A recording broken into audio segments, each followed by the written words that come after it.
کہ اے موسیٰ کیا آپ سے بڑا کوئی عالم ہے؟ موسیٰ علیہ السلام نے کہا نہیں، مجھ سے بڑا کوئی عالم نہیں، اس وقت دنیا میں سب سے بڑا عالم میں ہوں۔ اور حقیقت میں موسیٰ علیہ السلام سب سے بڑے عالم تھے، مگر اللہ تعالیٰ کو موسیٰ کی یہ بات پسند نہیں ہے۔ یہ عالم کی شان نہیں ہے کہ سب سے بڑا اپنے آپ کو سمجھے۔ موسیٰ علیہ السلام کا یہ جملہ اللہ کو پسند نہیں آیا۔ اللہ نے کہا اے موسیٰ، ہمارا ایک بندہ ہے، اس کے پاس تم جاؤ، اس کے پاس وہ علم ہے جو تمہارے پاس نہیں۔ موسیٰ علیہ السلام نے کہا اچھا، اس کے پاس وہ علم ہے جو میرے پاس نہیں ہے، ٹھیک ہے میں جاتا ہوں اس کے پاس، سیکھتا ہوں اس سے۔ کہاں ملے گا وہ؟ اللہ نے کہا وہ تمہیں ملے گا مجمع البحرین پر، جہاں دونوں دریا آپس میں ملتے ہیں، وہاں چلے جاؤ، وہاں تمہیں وہ آدمی ملے گا۔ چنانچہ حضرت موسیٰ علیہ السلام نے اپنے ساتھی حضرت یوشع ابن نون کو لیا اور پہنچے وہاں پر۔ وہاں پہ حضرت خضر سے ملاقات ہوئی۔ حضرت خضر کون تھے؟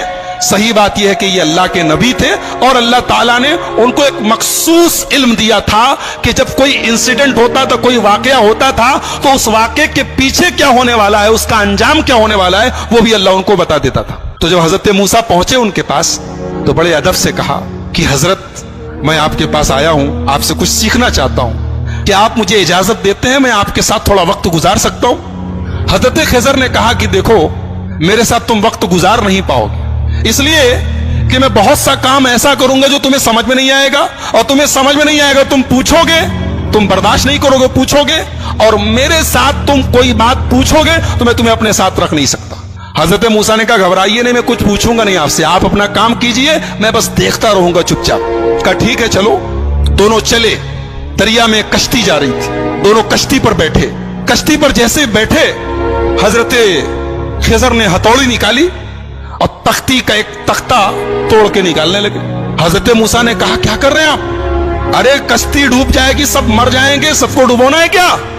کہا میں بولا تھا کہ تم صبر نہیں کر پاؤ گے، تم برداشت نہیں کر پاؤ گے، بولو گے ضرور۔ کہا کہ اچھا معاف کیجئے میں بھول گیا تھا، اب کچھ نہیں پوچھوں گا، اب آپ جو کرنا ہو کیجئے، میں کچھ پوچھوں گا نہیں۔ اور آگے بڑھے، کشتی سے اترے، ایک گاؤں میں پہنچے۔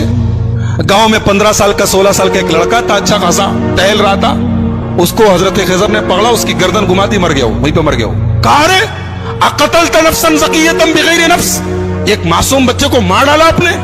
قال الم اقل لك انك لن تستطيع معي صبرا، کہا کہ میں جانتا تو تم صبر نہیں کر پاؤ گے میرے ساتھ، تم برداشت نہیں کر پاؤ گے۔ کہا اچھا معاف کیجیے، اب آخری چانس دے دیجیے، اب اگر میں کچھ پوچھوں گا آپ مجھے چھوڑ دیجیے، آپ اپنے راستے میں اپنے راستے۔ کہا ٹھیک ہے۔ آگے پہنچے، ایک گاؤں میں گئے، ایک بستی میں گئے، دونوں بھوکے پیاسے تھے۔ جب بستی میں پہنچے تو وہ بستی جو تھی وہ کنجوسوں کی، بخیلوں کی بستی تھی۔ یہ دونوں پہنچے، بولے ہمیں بھوک لگی ہے، کچھ کھانے کو ملے گا کیا؟ تو بستی والوں نے کہا کہ تمہارے باپ کا مال ہے کہ چلے آئے اور ہم تم لوگوں کو کھانے پینے کو دیں گے، چلو جاؤ یہاں سے۔ بھگا دیا ان لوگوں نے۔ یعنی ایک نمبر کے بخیل اور کنجوس تھے، دونوں کو ایک آدمی کھانا کھلانے کو تیار نہیں۔ دونوں بیچارے بھوکے پیاسے تھکے ہارے گاؤں کے ایک مکان کی دیوار کے پاس بیٹھے تھے۔ اچانک دیوار گرنے لگی، حضرت خضر کھڑے ہوئے اور اللہ نے ان کو ایک مخصوص طاقت دی تھی، دیوار گر رہی تھی، انہوں نے کھڑے ہو کے دیوار کو سیدھا کر دیا۔ حالانکہ وہ اکیلے ایک آدمی کے بس کی چیز نہیں تھی، لیکن اللہ نے ان کو پاور دیا تھا، انہوں نے کھڑے ہو کے دیوار ٹھیک کر دی۔ موسیٰ علیہ السلام جلالی پیغمبر تھے، پہلے ہی غصے میں تھے، ان لوگوں نے کھانا اور پانی تک نہیں پوچھا تھا، مہمان نوازی نہیں کی تھی۔ کہا کہ آپ بڑے خیر خواہ بنتے ہیں، بڑے دریا دل بنتے ہیں، ان لوگوں نے پانی تک نہیں پوچھا اور آپ چلے، ان کی دیوار گر رہی تھی، آپ کو ٹھیک کرنے کی کیا ضرورت تھی؟ آپ پہلے پیسہ لے لیتے، کچھ معاوضہ طے کر لیتے۔ قال ھذا فراق بینی و بینک، کہا کہ اے موسیٰ اب یہاں سے آپ اپنے راستے میں اپنے راستے۔ آپ نے کہا تو میں بولوں گا نہیں اور آپ ہر جگہ بول دیے۔